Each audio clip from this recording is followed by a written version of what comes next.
Assalamualaikum warahmatullahi wabarakatuh.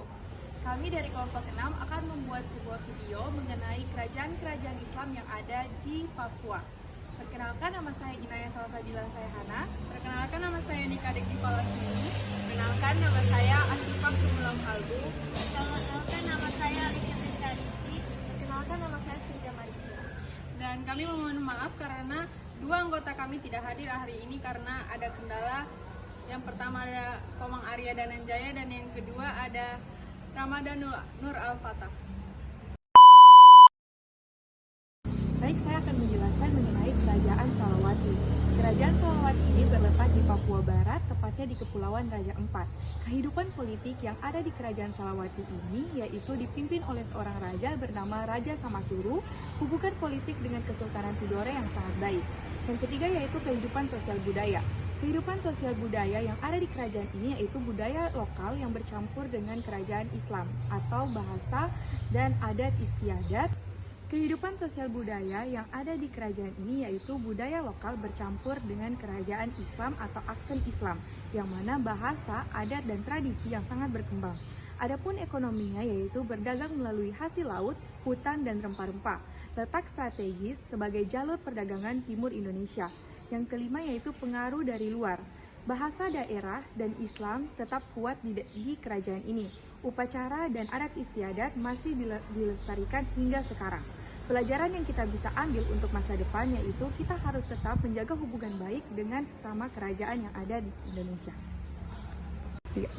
Baik, di sini saya akan menjelaskan tentang kerajaan Kauyawi. Kauyawi sudah dikenal juga dengan kerajaan Namatota, berlokasi di Pulau Namatota, Kaimana, Papua Barat. Pemerintahannya dipimpin oleh Raja Randi Asnawi Omberier dan kepala desa. Sosial budayanya ada sistem sasi panen bersama untuk keperluan khusus. Ekonominya berdasarkan hasil laut dan perdagangan dengan pedalaman Papua. Pengaruh kini penting dalam pariwisata dan pelestarian budaya Kaimana. Peninggalannya ada rumah raja, makam keluarga, lukisan dinding, tempat keramat. Kondisi sekarang suku Kauyawi masih ada, tinggal di pesisir dan pulau dan dipengaruhi oleh budaya Islam. Dan pelajaran yang bisa saya ambil dari kerajaan Kauyawi sendiri, budayanya menjaga alam penting untuk masa depan karena jadi aset penting dalam budaya itu sendiri. Selanjutnya yaitu Kerajaan Waigeo. Kerajaan Waigeo berletak pada Pulau Waigeo, Provinsi Papua Barat, di Kabupaten Raja Ampat, di Kampung Wewayai. Kehidupan politik pemerintahan Kerajaan Waigeo menganut sistem monarki tradisional yang dulunya dipimpin oleh Raja Phup. Hukum dalam kerajaan ini menggabungkan antara hukum-hukum adat di Kepulauan Waigeo dan juga nilai-nilai Islam dalam pengambilan keputusan. Masyarakat Waigeo terdiri dari beberapa suku asli, ya, salah satunya yaitu suku Wewayai, dan masih banyak suku-suku lainnya juga. Nah, dalam kehidupan sosial budaya, masyarakat Waigeo mencerminkan perpaduan antara tradisi tradisional Papua dan juga penggabungan nilai-nilai budaya Maluku dan juga nilai-nilai Islam. Kehidupan ekonomi kerajaan Waigeo mencerminkan penggabungan antara sumber daya alam lokal dan regional yang luas. Contohnya yaitu perdagangan komoditas alam, perikanan, pertanian, dan kehutanan. Pengaruh atau peninggalan yang masih bisa kita lihat saat ini pada kerajaan Waigeo yaitu adalah penggunaan bahasa dan budaya lokal daerah sana. Masyarakat di daerah Waigeo, di daerah situ masih sering menggunakan bahasa lokal seperti bahasa Kawe. Nah, pelajaran yang kita ambil pada kerajaan Waigeo yaitu bagaimana mereka berinteraksi dan berintegrasi dengan budaya luar, namun tetap mempertahankan identitas lokal mereka. Kita masuk ke kehidupan politik. Seperti kerajaan-kerajaan sebelumnya, kerajaan Papua Barat juga menerapkan sistem monarki, di mana dipimpin oleh raja atau ketua suku. Di sini raja memiliki kekuasaan dalam mengatur wilayah, hukum adat, adat istiadat, serta hubungan politik antar kerajaan lain. Selanjutnya kita masuk ke kehidupan sosial. Masyarakat Fatagar menjunjung tinggi akan nilai dan adat istiadat. Mereka juga menerapkan sistem kekerabatan yang kuat serta hidup dalam komunitas-komunitas kecil. Seni di sana juga sangat berkembang pesat seperti seni ukir, anyaman, kaligrafi, alat seperti tifa dan tarian. Mereka juga menggunakan upacara adat, penjambutan tamu, serta ritual syukuran laut yang menjadi budaya khas mereka. Selanjutnya kita masuk ke bidang ekonomi. Masyarakat Patagar sangat bergantung kepada hasil laut. Contoh hasil lautnya seperti ikan teripang dan kerang mutiara. Selain dari itu, mereka juga menguntungkan hasil dari hutan, yaitu rempah-rempah yang akan diperdagangkan ke kerajaan-kerajaan di Maluku seperti Tidore dan Ternate. Mereka juga menerapkan sistem barter, yaitu sistem penukaran barang di kehidupan ekonomi mereka. Selanjutnya, untuk peninggalan dan kondisi masyarakat mereka. Untuk peninggalannya itu ada Masjid An-Nur yang terletak di Kerajaan Patagar pada zaman itu, ada wilayah bekas, ada makam-makam kesultanan, ada alat musik dan tarian.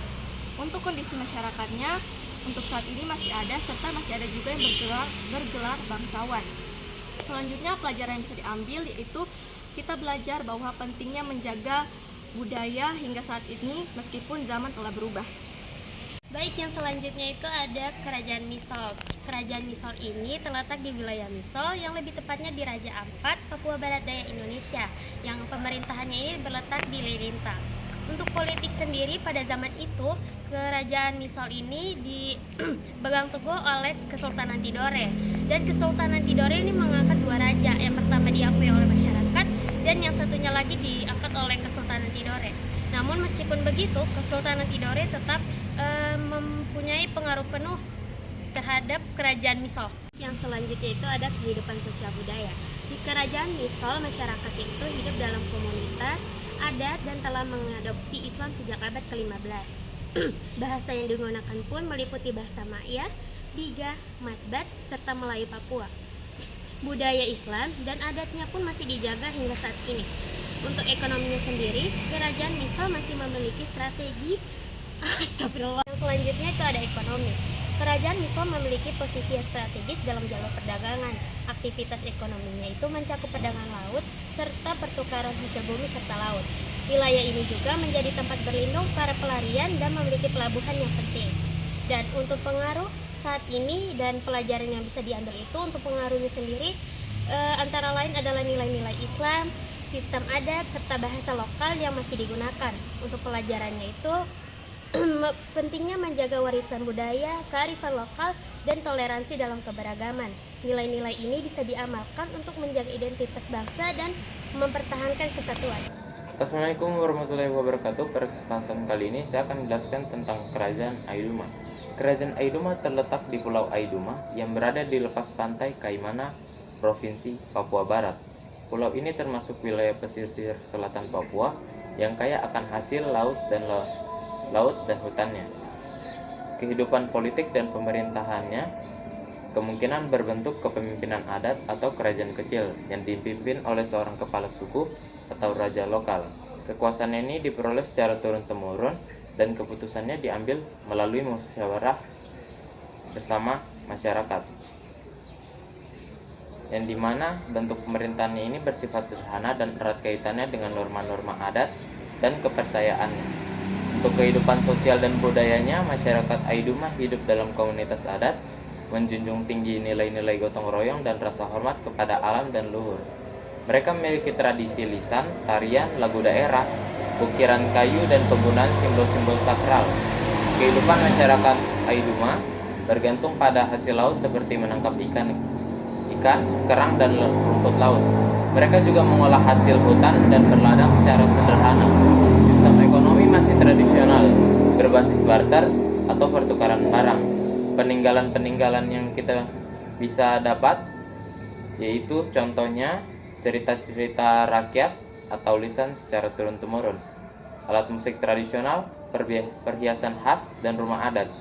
Kemungkinan benda keramat atau batu berukir yang digunakan dalam ritual adat.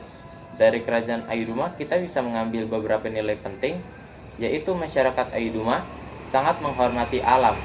Ini bisa kita amalkan dengan menjaga lingkungan dan tidak merusak hutan atau laut.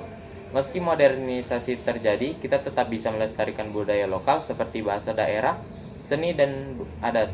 Nilai kebersamaan dalam mengambil keputusan sangat penting untuk menciptakan masyarakat yang harmonis. Belajar dari hidup masyarakat tradisional yang tidak bergantung pada kemewahan. Sekian dari saya, terima kasih.